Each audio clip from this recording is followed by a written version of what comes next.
He maha ngā huarahi huri noa I te motu kua whai ingoa Māori. Engari e tika ana rānei kia pūmau tonu mai aua ingoa rā, mēnā rā e he ana tā te nui ngā whakahua I aua ingoa.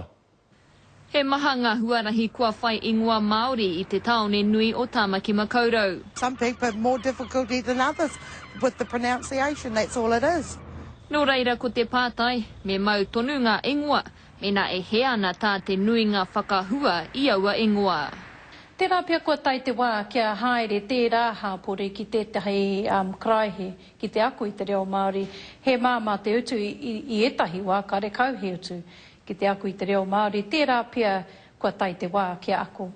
He take tēnei I tautohetia e te puari a hāpori o Wānaka I ngā rā tada nei. Kaore tētahi o ngā mema I whakai kia Māori ngā ingoa o ētahi wā rātau huarahi hou.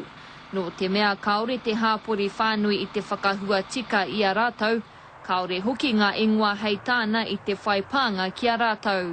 It's up to the general public to take a great awareness of the Maori language and become aware of the right pronunciation. Aha kua ngā whakahe I te mutunga ake I whakai te puari ki ngā ingoa Māori. Have a theme of the Maori names of the trees in the area and birds in the area. E rua wiki kei te toi ki te wiki o te reo Māori, he kaupapa pai tēnei hei whakau anō I te whakaaro ki roto I ngā hinengaro o te motu.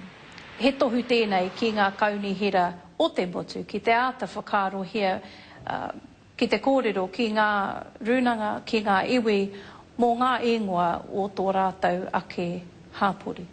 Kia hoki ake tātou ki ngā huarahi o Tāmaki Makaurau, kei te pēhea te kaha o te iwi ki te whakahua tika I ngā ingoa Māori. We have a wānanga on our marae, and probably 15% of them are Europeans. Europeans who want to come and know and find out about us.